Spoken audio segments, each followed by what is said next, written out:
मुंशी प्रेमचंद की कहानी अपनी कथनी। ओहो, मेरे ही कर्मों की वजह से आज मैं इतना अभागा महसूस कर पा रहा हूँ। मेरे ऊपर आज आसमान भी हंसता होगा, क्योंकि मैंने खुद अपने हाथों से सब कुछ उजाड़ दिया। 1 साल पहले मैं इतना किस्मत वाला था, क्या ही कहूँ। आराम की जीवन, अच्छी सेहत, पत्नी और 2 प्यारे बच्चे, ऊंचा घराना। उस पर पढ़ा लिखा होने के बाद भी मैंने खुद ही ऐसी हालत कर ली। एक इंसान को जो कुछ भी एक अच्छी ज़िंदगी जीने के लिए चाहिए, वो सब मेरे पास था। मैं अब किसी योग्य नहीं, क्योंकि मैंने किसी चीज़ की कदर नहीं की। मेरे जीवन में एक महिला थी जिसने मुझे लाख बुराइयां होने के बाद भी कुछ बुरा नहीं कहा, कभी गुस्सा नहीं किया। मैं ऐसे ही हूँ कि दीवानगी के नशे में चूर होकर उसे इज्जत नहीं की, उसे तड़पाया, रुलाया और मन ही मन खूब जलाया भी। उफ, उसे कितना धोखा दिया और अंधेरे में रखा। देर रात घर आते हुए न जाने कितने बजे बहाने बनाए, रोज़ नई कहानियाँ बना लेता था। क्या वो मेरे झूठे प्यार के दिखावे को नहीं समझी होगी? मेरा झूठ फरेब क्या छिपा रह सकता है? भले ही वो अच्छी और भोली थी, लेकिन बेवकूफ़ नहीं थी। मैं जितना झूठ बोलता था वो उतना ही सच्ची।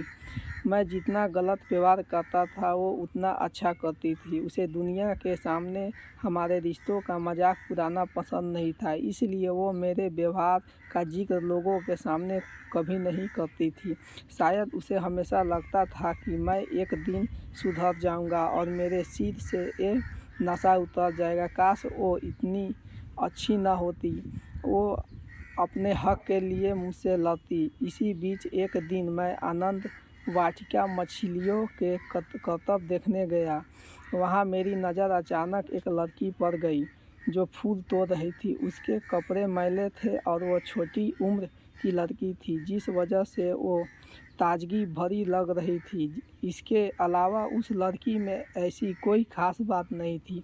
कुछ ही देर में उस लड़की ने मेरी तरफ देखा और इस तरह से नज़रें फेरी जैसे वहाँ कोई मौजूद ही नहीं। ऐसे मेरे साथ पहले कभी नहीं हुआ था। मैं इससे परेशान होकर धीरे धीरे उन फूलों की झाड़ियाँ के पास पहुँच गया और खुद ही फूल चुनने लगा। मुझे देखते ही माली की वो बेटी बाग के दूसरी दिशा में जाकर फूल चुनने लगी। उसी दिन से मैं रोज़ उस आनंद वाटिका में जाने लगा। ऐसा नहीं था कि मुझे उस लड़की से प्यार हो गया था, बस कुछ पाने का मोह मुझे वहाँ खींच कर ले जाता था। मैं रोज़ रूप बदल कर वहाँ जाता था, लेकिन हाथ कुछ नहीं लगता। प्यार की बातें होना तो दूर की बात है, वो मेरी तरफ देखती भी नहीं। इस योजना से जब काम नहीं चला तो मैंने नई तरकीब सोची। अगले दिन मैंने अपने बुलडॉग टॉमी के साथ आनंद वाटिका गया। जैसे ही वो लड़की अपने आंचल में फूल भरकर बाग से जाने लगी, मैंने अपनी टॉमी को उसके तरफ जाने का इशारा कर दिया। वो बुलडॉग भौंकते हुए तेज़ी से उस लड़की की ओर दौड़ा। वो अपने पीछे कुत्ता देखकर चीखते हुए तेज़ी से भागी और कुछ ही दूरी पर गिर गई।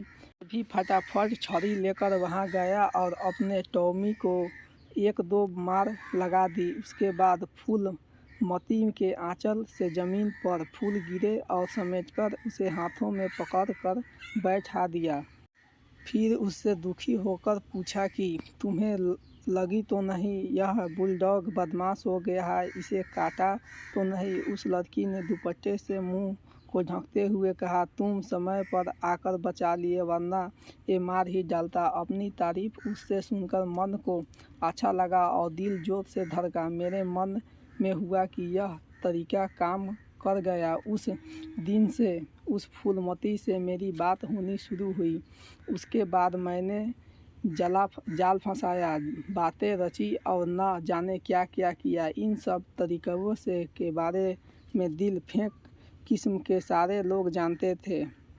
ऐसा नहीं था कि मैं उस लड़की के सौंदर्य से प्रभावित था, क्योंकि मेरी पत्नी इंदु से सुंदर कोई हो नहीं सकती। फिर भी न जाने क्यों मैं उस फूलमती की धसी हुई आँखों और गालों पर फिदा हो रहा था। होते होते मैं खुद मोहब्बत के जाल में फंस गया।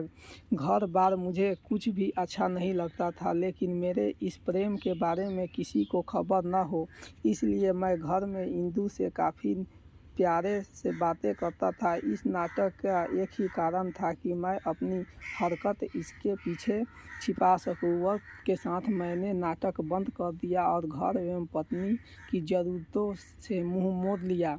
सच कहूँ तो पत्नी से कुछ भी कहते हुए डर लगता था कि कहीं उसके मन की बात जुबान पर ना आ जाए। यूं ही तो मैं कभी भी जौहरी की दुकान गया नहीं था, लेकिन अब मेरा वहाँ जाना भी होने लगा। मेरा वक्त, पैसा, सब कुछ सिर्फ फूलमती का ही था।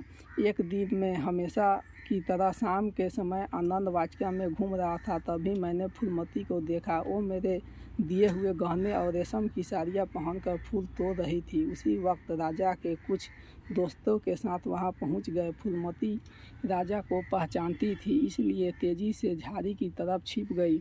उस वक्त महाराजा को जानता था कि पानी की कुंज के पास, लेकिन वो बाग की तरफ ही चल गए। वहाँ उन्होंने झाड़ी के पीछे फूलमती को छिपते हुए देखकर गुस्से से पूछा, कौन हो तुम और यहाँ क्या कर रही हो? उस समय आनंद वाटिका के सारे लोग मेरी तरफ ही देखने लगे। मुझे भी लगा कि झट से जवाब दे देना चाहिए, नहीं तो पता नहीं क्या हो जाए। मैंने कहा, महाराज, ये यहाँ के माली की बेटी है। यह सुनते ही राजा और बिगड़ गए। उन्होंने पूछा, ये माली की बेटी है? इसके कपड़े, गहने, इन सबको देखकर यहाँ कहाँ लग रहा है कि ये माली की बेटी है। तभी माली भी वहाँ पहुँच गया और उसने जवाब में कहा, साहब, यह मेरी बेटी है। राजा ने गुस्से से पूछा, तुम्हारी तनख्वाह कितनी होगी? माली ने बताया, 5 रुपया। फिर राजा ने पूछा, क्या यह शादीशुदा है? माली ने जवाब में बोला, नहीं। यह सुनते ही महाराज ने नाराज होते हुए कहा, इसका मतलब तू चोरी करके इसके गहने और रेशम की साड़ियाँ देता है? अभी मैं तेरी शिकायत पुलिस से करता हूँ। कमाता है 5 रुपये और बेटी के गहने से लादा रखा है। महाराज के पैरों में गिरकर माली बोलने लगा, साहब, मेरी वफादारी पर सवाल मत उठाइए। ये इस लड़की की हरकत है। आजकल ये बड़े लोगों के साथ उठने बैठने लगी है। इसने मेरी नाक काट दी है या वहाँ से ही इसे सब कुछ मिला है। आप जानते हैं कि अमीर लोग कैसे होते हैं। इतना सब सुनते ही महाराज ने जोर देते हुए पूछा, क्या इसका संबंध किसी सरकारी नौकर के साथ है? माली ने जवाब में हाँ कहा। फिर महाराज बोले, जब भी मैं तुम्हें उसका नाम पूछूंगा तुम्हें बताना होगा। वो सिर झुकाते हुए कहने लगा, बिल्कुल महाराज, सच को किसी बात का भय नहीं होता। आप जब भी पूछेंगे नाम ज़रूर बताऊंगा। उस समय मेरा शरीर पूरा ठंडा पड़ गया। में हुआ कि आज ही राजा के सामने मेरा राज खुल जाएगा और बदनामी होनी पक्की है। लेकिन महाराज ने अपने दरबार में कार्यकर्ताओं की इज्जत से यूं ही सरेआम उछालकर ठीक नहीं जाता और नाम बाद में पूछने की बात कहते हुए अपनी गाड़ी पर बैठकर महल चले गए। तभी मैं अपने घर पहुंचा तो वहाँ एक बूढ़ी औरत को दिखाई दी। वो बिल्कुल पूछताछ करने वाली जासूस महिला लग रही थी, जो चेहरे पर नकली भोलापन लेकर चलती थी। मैंने अंदर जाते ही अपनी पत्नी से पूछा, कौन थी वो? उसने बताया कि एक भिखारन थी, जो मेरे मन में हुए कि वो ऐसी तो लग नहीं रही थी।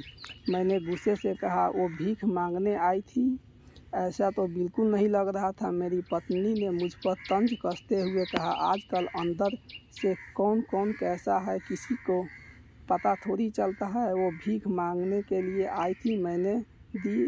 वो कैसी है, वो कैसी नहीं है, इसकी जांच नहीं की मैंने।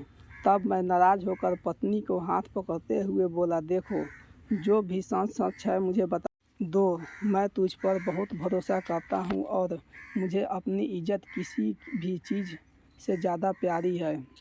तुम्हें बात करने का तरीके से ही मैं समझ रहा हूँ कि ज़रूर कुछ गड़बड़ है। तभी वो रोते हुए बोली, तुम मुझ पर शक मत करो। मैं उस महिला की बात में आ गई थी और घर का पूरा हाल बता दिया। मेरा गुस्सा कम हुआ और मैंने इंदुमती से पूछा, आखिर क्या हाल बता दिया? तुमसे उधर से जवाब आया, सब कुछ तुम्हारे घर में यूं ही मुंह मोड़ना, लापरवाही, बेवफाई, किसी चीज़ की फिक्र न करना, मैंने सब उसे बता दिया। तुम्हें अंदाज़ा भी है कि घर चलाने के लिए मेरे सारे गहने बिक गए हैं। तुमने 3 महीने से घर का खर्च के लिए एक भी रुपया नहीं दिए। इन सब से मेरा मन दुखी था और जब उसने प्यार से पूछा तो मैंने भी सारा हाल कह दिया। लेकिन आज एक बात साफ हो गई कि तुम्हें मुझ पर भरोसा नहीं है, वरना इस तरह से बात नहीं करते। यह सब जानते ही मैंने अपने दोनों हाथ से अपने सिर पर पकड़ लिए। उधर महाराज को फूलमती और मेरे बारे में सब कुछ पता चलने वाला ही था और इधर घर का सारा भेद एक औरत लेकर चली गई। किसी तरह रात गुजरी और मैं सुबह दफ्तर में पहुंच गया। वहां पहुंचते ही मुझे महाराज का बुलावा आया। मेरे दिमाग में यह बात चल रही थी कि पक्का वो बुढ़िया महाराज की ही भेजी हुई गुप्तचर होगी। उसने सारी रिपोर्ट यहाँ दे दी है। यह सोचते हुए मैं महाराज के पास पहुँचा। वो पूजा के कमरे में थे और उनके चारों तरफ कागजात ही कागजात बिखरे नज़र आ रहे थे। उन्होंने मुझे देखते हुए नाराज़ अंदाज से कहा, कुंवर श्याम सिंह, मुझे जो भी कुछ पता चला है उसके बाद तुम्हारे साथ सख्ती से पेश आना होगा। उन्होंने आगे कहा कि तुम यहाँ के पुराने वसीकेदार हो। ये वसीका यानी पेंशन तुम्हारी कई पीढ़ियों द्वारा अपनी जान लगाकर की गई सेवाओं का नतीजा है। लेकिन तुमसे अपनी हरकत से उसका मन भी खराब कर दिया। महाराज ने आगे कहा कि तुम्हें वसीका अपने परिवार पर खर्च करने के लिए मिलता है। तुमने इस वसीके का गलत फ़ायदा उठाया, माली की बेटी पर सब कुछ लुटा दिया। अब मैं उस वसीके के दस्तावेज से तुम्हारे नाम हटाकर तुम्हारी पत्नी का नाम डाल दिया ताकि वो तुमसे तुम्हारे बच्चे को पढ़ा लिखाकर इस काबिल बना सके कि तुम्हारी पीढ़ियों की तरह वो भी महल का सेवा करे। तुम्हारी जैसी हरकत तो पीढ़ियों के नाम खराब तो होगा ही और वसीकेदारों के नाम भी नहीं बचेगा। तुम्हारी पत्नी का वसीका पाने के काबिल है और तुमको अब मालियों की सूची में डाल दिया गया है। तुम इसी के लायक हो। अब यहाँ के से जाओ और अपनी करनी के पर पछताओ। इसके अलावा तुम्हारे पास करने के लिए कुछ भी नहीं है। मेरी गलती थी, इसलिए मुझे कुछ भी कहने की हिम्मत नहीं हुई। सब कुछ सुनने के बाद मैं घर लौट गया। फिर मन से जवाब आया कि आई कौन सा घर, अब तुम्हारा कुछ भी नहीं है। धीरे धीरे ये बात पूरे नगर में फैल जाएगी और लोगों तरह तरह की बातें करेंगे। कुछ झूठी हमदर्दी दिखाएंगे तो कुछ मजाक उड़ाएंगे। फिर मन में हुआ कि एक बार फूलमती से मिल लूं, लेकिन लगा कि अब ना वो रौब है और ना ही रुतबा। कैसे उसे मिलूंगा? उसने कहीं भावनाओं को बहकर मेरे साथ चलने की बात कह दी तो क्या करूंगा? अकेले तो जैसे ही गुजारा हो जाएगा, लेकिन उसके साथ चीज़ मुश्किल होगी। मन से भी आवाज़ आई कि उसकी वजह से सब कुछ बर्बाद हो गया है। इतना सोचकर मैं बम्बई की ओर निकल गया। अब बम्बई की एक ही मिल में नौकरी करते हुए 2 साल बीत गए। पैसे के नाम पर बस इतना ही मिलता है कि किसी तरह कुछ खा पी लूँ। एक बार मैं चुपचाप अपने घर गया। वहाँ देखा मेरे बच्चे घर के बाहर अच्छे से खेल रहे थे। मेरी पत्नी पूरे घर को अच्छे संभाल कर रखा था। घर के बाहर 2 लालटेन जल रहे थे। सब कुछ बहुत साफ था। तभी मुझे पता चला कि 2-4 महीने में मेरी खोज करने के लिए अखबार में कुछ इश्तहार भी छपे थे। लेकिन इस मुँह को लेकर मैं कहाँ जाता। मैंने फूलमती को भी देखा। पता चला कि वह किसी नई रईस के साथ थी। इनके अपनी ज़िंदगी में अफसोस करते हुए मन में हुआ कि अब इसी हालत में जीवन जीना होगा। अब चाहे हंसकर ज़िंदगी जी लू यादोकर। अपने पास मौजूद किसी चीज़ की मैंने कदर नहीं की और खुद अपनी हंसी खुशी के पैरों से ठोकर मारकर अब मैं पछता रहा हूँ। मैं वो इंसान हूँ जिसने अपने ही पर सब कुछ खुद ही जला दिया और अब उसकी राख भी नहीं बची। कहानी से सीख।